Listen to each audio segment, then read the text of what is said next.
أعوذ بالله من الشيطان الرجيم بسم الله الرحمن الرحيم الحمد لله رب العالمين والصلاة والسلام على أشرف الأنبياء والمرسلين وعلى آله وصحبه أجمعين اللهم افتح علينا حكمتك وانشر علينا من خزائن رحمتك يا أرحم الراحمين يا فتاح يا عليم افتح قلوبنا فتوح العارفين وارزقنا فهم النبيين وإلهام الملائكة المقربين اللهم نور بكتابك أبصارنا واشرح لي صدورنا واستعمل بي أبداننا وأتلف بي ألسنتنا وقوي بي أجناننا واسرع به أفهامنا وقوي بي عزامنا بحولك وقوتك فإنه لا حول ولا قوة إلا بك يا أرحم الراحمين رب اشرح لي صدري ويسر لي أمري واحلل عقدة من لساني يفقهوا قولي أما بعد.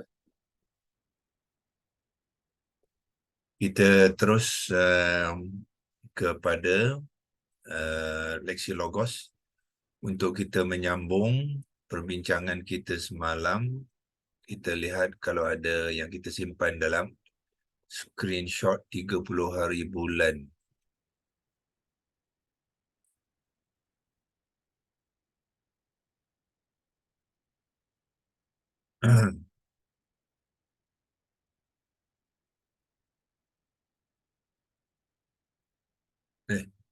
Ini tertutup pula.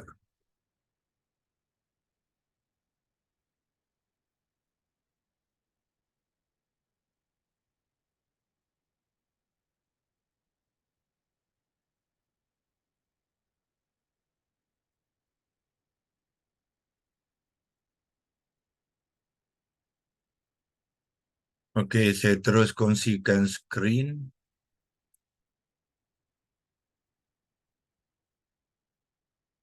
Masih ada lagi rakan-rakan yang memasuki kelas yang kita perlu masukkan mereka.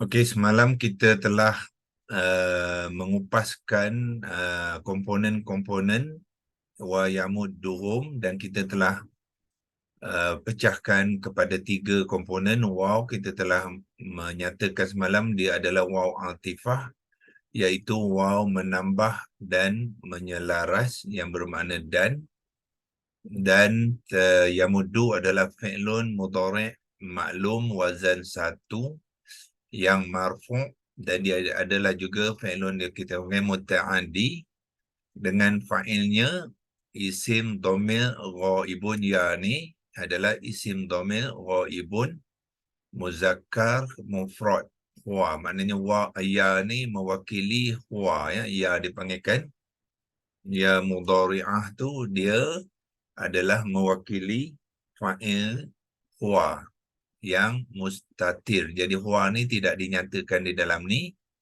dia hanya diwakilkan oleh ya mudhari'ah dan disebabkan dia adalah fa'il, maka huwa fa'il tu yang mestilah marfu' iaitu dia merujuk kepada dia tu fa'il tu sebenarnya adalah Allah di dalam ayat ini. Itu komponen yang kedua.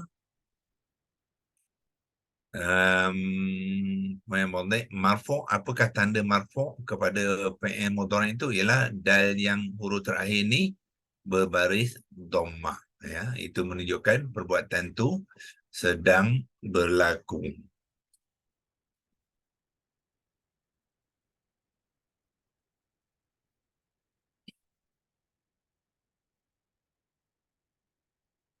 Okey. Dan komponen yang ketiga hum adalah isim dhamir muzakkar jamak ghaibun yang mabni dan jamid, bermakna hum ni isim dhamir muzakkar tu ialah lelaki lah, muzakkar, jamak dia untuk ramai, ghaibun orang ketiga yang biasanya memberi makna mereka, mereka lelaki. Dan hum ni juga adalah satu kalimah yang kita panggil mempunyai ciri yang mabni dan jamid. Ya, mabni itu bermakna apa? Dia tidak berubah penulisannya walaupun i'rab dia berubah. So bermakna dalam apa-apa saja i'rab hum tu dia tetap ditulis dengan ha baris depan dan mim yang sukun. Jamid tu bermakna apa? Dia satu kalimah yang tidak mempunyai huruf akar. Jadi dalam pembentukan hum ni dia tidak dibentuk daripada huruf akar dan juga kata dasar. Ya, baik, itulah yang dipanggilkan jamid. Ya, jamid tu maknanya dia jumud. Ya, Melayu pun cakap jumud tu daripada jamid lah ya. Dan untuk menerangkan dia tu sebagai peranan di dalam kalimah ni, dia adalah objek, iaitu maf'ulun bih yang mansub dan muttasil. Ya, mansub tu kerana semua objek adalah mengambil i'rab yang mansub. Ya, walaupun tidak ditandakan dengan baris atas. Ya, baris atas bukan bermakna mansub. Baris atas hanya tanda saja ya. So mansub ni ialah status walaupun tidak ada baris atas. Dan mutasil tu maksud dia apa? Dia dicantumkan sekali dengan kalimah itu, dia bukannya di dalam kalimah yang berasingan. Jadi bila dia bercantum sekali, kita panggil dia muttasil. Ya. S yang besar ni menunjukkan jawi dia short. Di sini pun sama. Mansub S yang besar ni menunjukkan jawinya short. Jadi kita nak meraihkan tulisan jawi yang sebenarnya dalam rumi pun kita akan buatkan penyesuaian yang tertentu ya kepada huruf-huruf yang ditulis dalam tulisan rumi itu. So inilah simpanan kita semalam. So hari ini kita pergi kepada terus kepada leksi logos dan kita Doktor, maksud objek tu selepas kata kerja, Doktor? objek ialah sesuatu yang dilakukan ke atasnya. Biasanya dia selepas kata kerja. Okey. Terima kasih. Mesti ada kerja dulu barulah objek. Biasanya susunan dia macam tu lah. Melainkan kalau dalam ayat tu objek tu nak dibawa ke hadapan. Kadang-kadang ada juga objek yang dibawa ke hadapan sebelum kata kerja ya. Itu hanya cara sajalah, cara penulisan ayat. Boleh juga. Maf'ulun bih. Apa dia? Objek tu maf'ulun bih. Objek tu ialah bahasa Arab dia maf'ulun bih. Tapi kedudukannya ada kala selepas kata kerja, ada kala bukan macam tu, Doktor. Tak semestinya lah. Biasanya ya. So kita kata biasanya, apa makna biasanya? Sepatutnya dia selepas ya. Tetapi ada juga yang sebelum. Di manakah yang sebelum tu? Di dalam Al-Fatihah ya. Saya buka Al-Fatihah tu.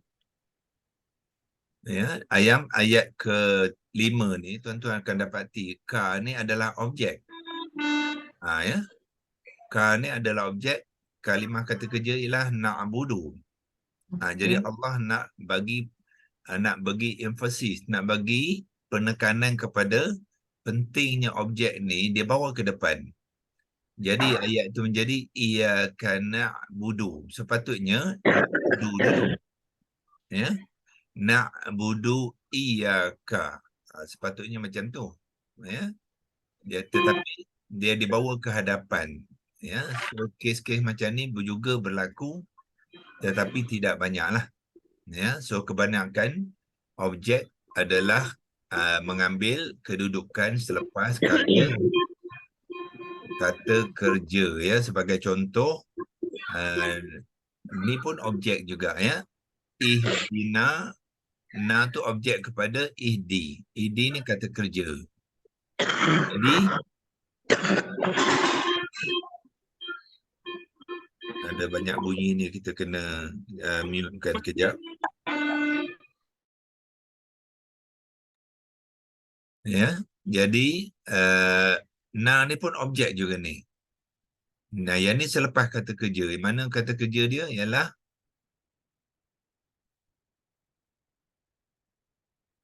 ihdi. Ihdi ni kata kerja, tunjukkan. tunjukkan kami. Jadi kami itu objek selepas. As-sirata ni pun objek juga. Objek yang kedua dalam ayat ni, dia juga selepas kata kerja ihdi. Jadi biasanya kata kerja objek adalah selepas kata kerja, ya. Tetapi di dalam ayat yang ketiga, ya, ka ni ialah objek kepada na'budu. Ini kata kerja dia. Jadi Allah nak mulakan dengan kamu dulu tu sebelum na'budu. Iyyaka na'budu. So kita panggil sini maf'ulun bih muqaddam, ya. Dia bawa ke depan tu, dia panggil didahulukan tu, dia panggilkan muqaddam. Maf'ulun bih muqaddam sebab dia berlaku sebelum. Maknanya dia didahului kan sebelum kata kerja. Kalau dia tidak kalau tidak dia di belakang macam ini tadi, kita tak payah nyatakan, ya, sama ada dia muqaddam ataupun muakhir. Dia ni selepas. Sepatutnya disebutkan maf'ulun bih muakhir, tak payah, ya, sebab memang status dia sepatutnya selepas. So tidak perlu diletakkan muakhir. Memang dia muakhir, dia bukan muakhir pun sebab kedudukan dia memang di situ. Melainkan kalau dia dibawa ke depan, barulah kita terangkan dia sebagai muqaddam.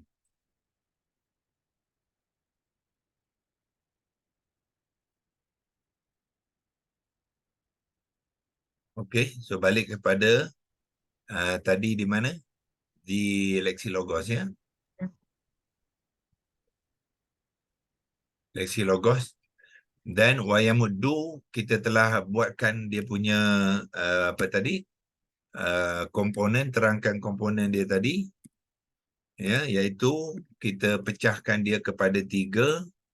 Waw dengan yamuddu, semua ni adalah komponen kepada wayamudduhum, ya. Dia ada 3 komponen di situ. Dan kita telah pun menerangkannya dengan menggunakan apa tadi? Screenshot. Ya, ni yang pertama, ni yang kedua, ni yang ketiga, ya. So sekarang ni kita terus kepada pembentukan dia. Ya, kita pergi kepada pembentukan wayamudduhum. Pembentukan kita seperti biasa, kita type je lah pembentukan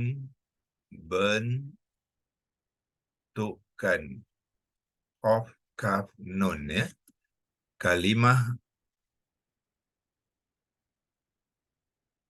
wayamudduhum. So kita nak buat sekarang ni pembentukan wayamudduhum ni. So kita okey. Semua pembentukan kalimah bermula dengan 3 huruf akar dia, ya. So kita cari 3 huruf akar dia di dalam ayat tu, iaitu kita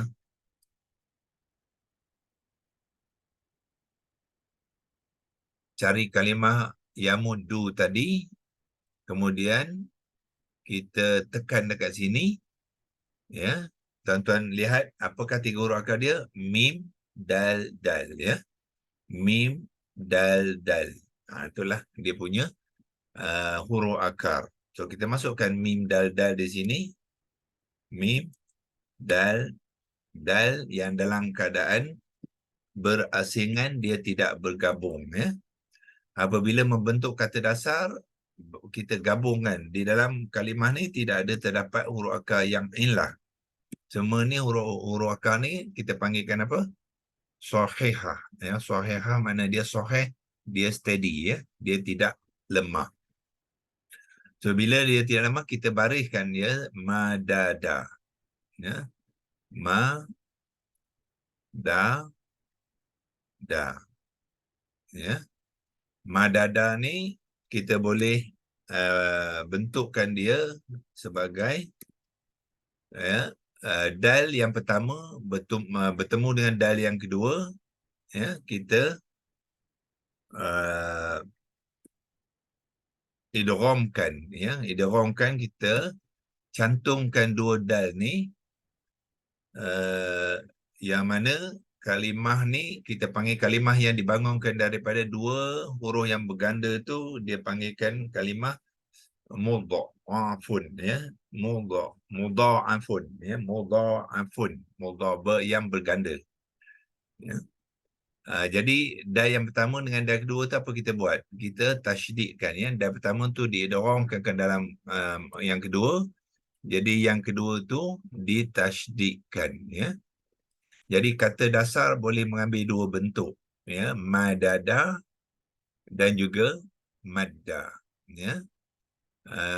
Bila kita menerbitkan kepada fi'il madhi, kita gunakan madda.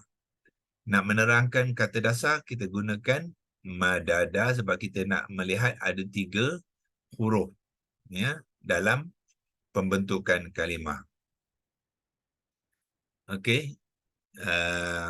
Okey, sama ada kita itu atau kita jangan letakkan arrow, kita letakkan bracket, ya. Letakkan bracket nak mengatakan yang kata dasar dia, ya, boleh mengambil 2 bentuk. Macam tu.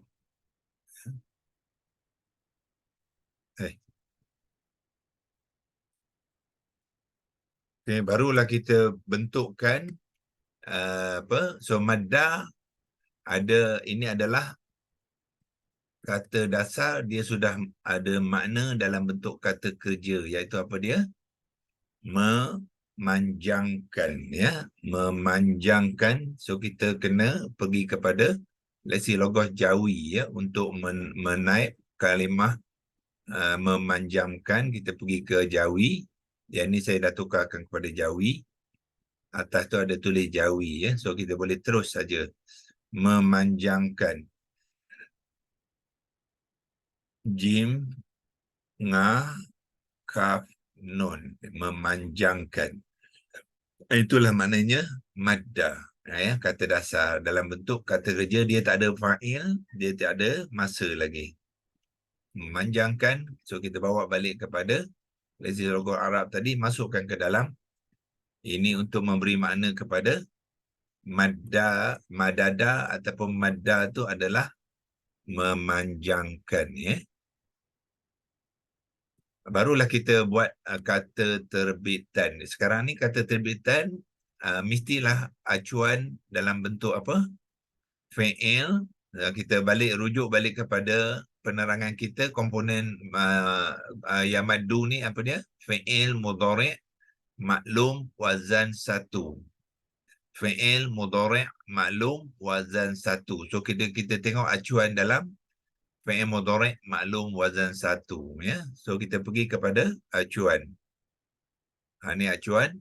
Jadi tuan-tuan cari apa dia?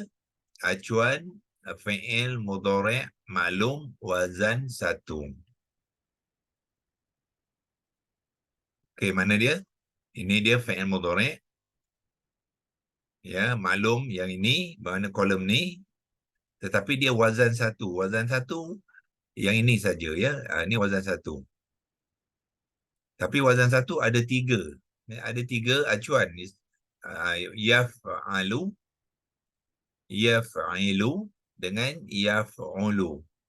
Jadi yang mana satu yang kita nak guna untuk membina kalimah ni? Kalau kita silap pilih, dia tak jadi, ya, kalimah tu.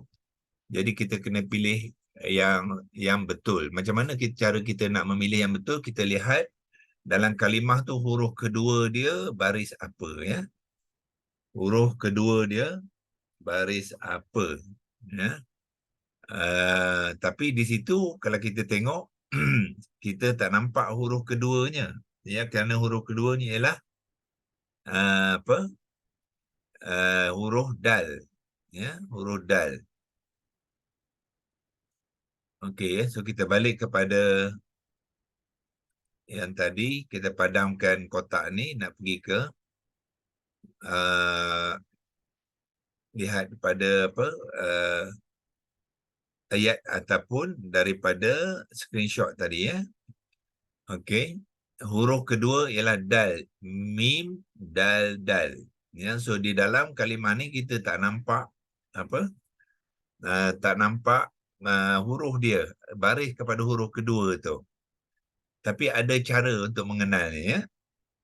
Cara mengenalnya ialah bila kalimah mudha'afun yang berganda, kita lihat huruf yang pertama tu.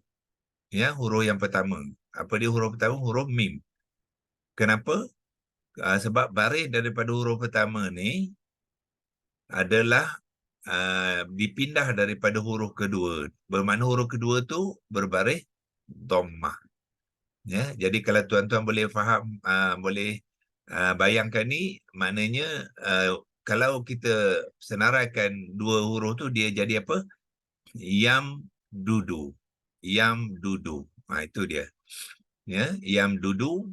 Jadi dal yang pertama tu ialah huruf akar. Yang kedua dia mengambil baris dhammah. Ya. So apa kita buat? Apabila dia mengambil dhammah, kita pindahkan kepada huruf yang pertama. Itu kaedah dia. Ya, apabila kalimah yang membabitkan huruf berganda, itu kaedah dia, ya. Kita pindahkan baris yang kedua tu kepada baris yang pertama. Jadi maknanya huruf yang pertama mim tu mengambil dhammah, bermakna huruf kedua tu adalah dhammah. Jadi bila kita tahu huruf kedua tu baris dhammah, jadi kita pilih acuan yang ada huruf kedua baris dhammah. Yang mana satu yang ada dhammah ialah yang inilah, yaf'ulu. Ya, sebab ain tu baris depan, baris dhammah. Yaf'alu tak boleh sebab ain baris atas. Yaf'ilu yang kedua tu pun tidak boleh sebab dia ain baris bawah. Jadi kita ambil ain yang baris hadapan. So inilah acuan dia, ya. Jadilah yaf'ulu acuan dia. Ya, so kita bawa ke lesi logos tu. Balik. Ya, kalau kita nak kotak ni nak padamkan boleh, kalau tak nak padam pun boleh. Ya, padamkanlah, ya. Okey. So kita ambil acuan yaf'ulu. Ya baris atas, fa sukun, ain baris depan, lam baris depan, ya. Itulah jadi acuan yang digunakan untuk membentuk kalimah yamuddu ni, ya. So cuba kita lihat, ya. So apa kita buat? Seperti biasalah, mim dal dal ni masuk ke dalam acuan ni. So dia akan menjadi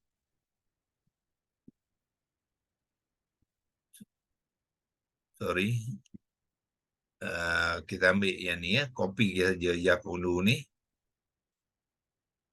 Boleh copy tak? Copy bawa ke sini. Okey, fa ganti dengan mim. So kita gantikan fa tu dengan mim. Mim yang sukun. Lepas tu ain ganti dengan dal. So yang ni menjadi dal yang yang dhammah. Okey, dan lam dhammah pun ganti dengan dal yang dhammah. So dal dhammah. Jadilah kata terbitan dia lah yam dudu, ya. Yam dudu. So apa kita buat? Bila dia berganda, jadi baris kepada huruf yang pertama dal tu ditukar, dimasukkan kepada mim, ya. Tukar kepada mim, kemudian dal digandakan, ditasydidkan. Tu dia punya kaedah dia. So dua perkara yang perlu kita buat sekali di sini, iaitu copy dia bawa ke sini, ya. Dal ni dhammah ni kena pindahkan kepada huruf mim, ya. Jadi mim tu akan mengambil dhammah, ya. Kemudian dal yang kedua ni dihilangkan sebab dia dimasukkan kepada dal yang ketiga, ya. Dal yang ketiga dan ditasydidkan. Jadilah dia, saya besarkan sikit. Tu dia, ya. Jadilah dia yamuddu. Daripada yamdudu dia akan menjadi yamuddu. Di manakah datangnya dhammah ni adalah daripada baris kepada huruf kedua dal. Ni huruf pertama, huruf kedua, huruf ketiga.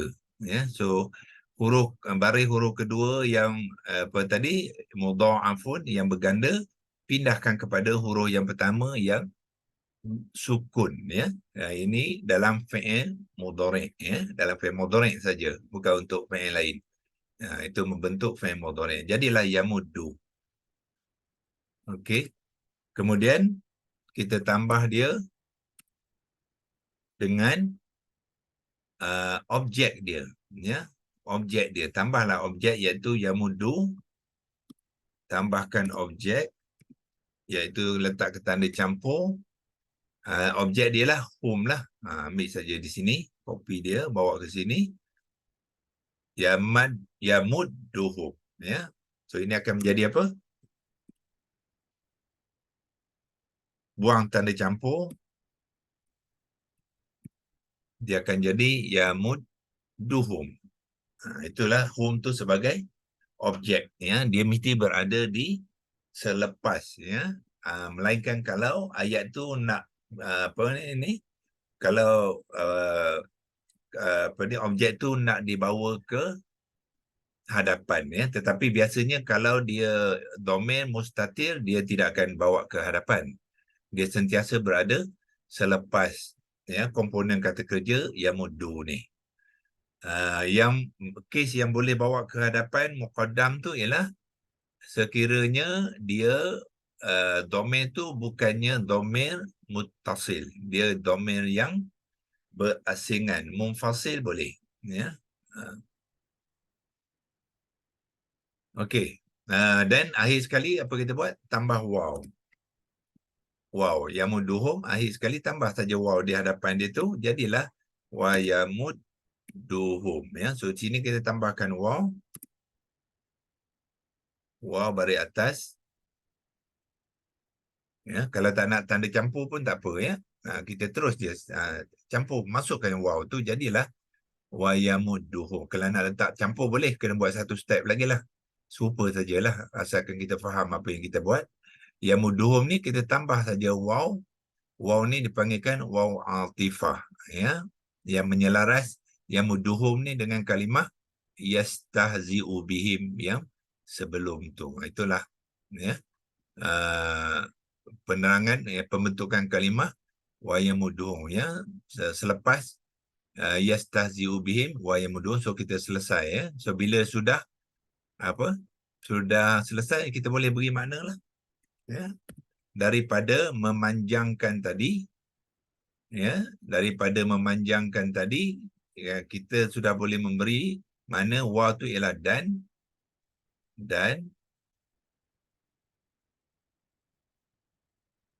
yamudduhum, ya tu ialah dia, iaitu Allah, ya. Yamuddu, memanjangkan, ya, memanjangkan. Ini literal. Literal tu maknanya harfiah. Dalam ayat kita boleh ubah suai memanjangkan tu untuk menyesuaikan konteks, ya. Memanjangkan mereka. Rohum ialah mereka. Jadi kalau kita dalam ayat kita buat memanjangkan mereka tu mungkin tak berapa sesuai lah. Mereka kita bawa ke bawah. Ini dia, memanjangkan mereka. Ya. Okey. Ini harfiah. Maknanya apa? Literal, ya. Perkata. Tanpa ayat. Wa yamudduhum tanpa ayat, bermakna dan dia memanjangkan mereka, ya. Tetapi di dalam ayat tu, dalam konteks ayat Allahu yastahzi'u bihim wa yamudduhum tu, dia memasukkan apa? Membiarkan mereka. So kita tukarkan ni kepada membiarkan, ya, ataupun saya bracketkan lah supaya tuan-tuan tahu. Yang sebenarnya asalnya ialah memanjangkan, tapi dari segi tafsir, konteks pada ayat dia bermaksud membiarkan. Mim, ba, ya, alif, ro, kaf, nun. Membiarkan mereka. Itulah maksud dia, ya. Allahu yastahzi bihi wa yamud. Allah Allah mempermainkan mereka dan Allah membiarkan mereka, ya. So bila disambung dengan ayat tu, Allah membiarkan mereka tu dalam keadaan tara mereka, ya, dalam keadaan tughyanihim, ya, dalam perbuatan tara dia panggil, ya. Tara tu perbuatan yang melampaui batas, yang menyalahi, ya, menyalahi syariah Islam, ya. Okey, so bila selesai ni kita boleh simpan lah, ya. Simpan dia, kalau nak besar pun boleh kan, besarkan sikit. Kalau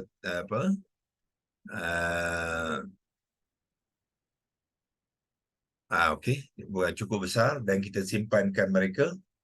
Ni untuk kalau kita nak gunakan untuk perkongsian besok. Hari ni hari Jumaat ni, ni hari Isnin lah, ya. So kita boleh print screen dia dan simpan dia dalam screenshot sekiranya kita ingin merujukkan dia kembali, ya. So madda ni juga digunakan dalam bila kita belajar tajwid, ya. Kita kata mad asli, mad arid li sukun. Sebenarnya daripada madda ni dalam bentuk kata nama maddun, ya. Yang itu memanjangkan bunyi huruf sebelumnya.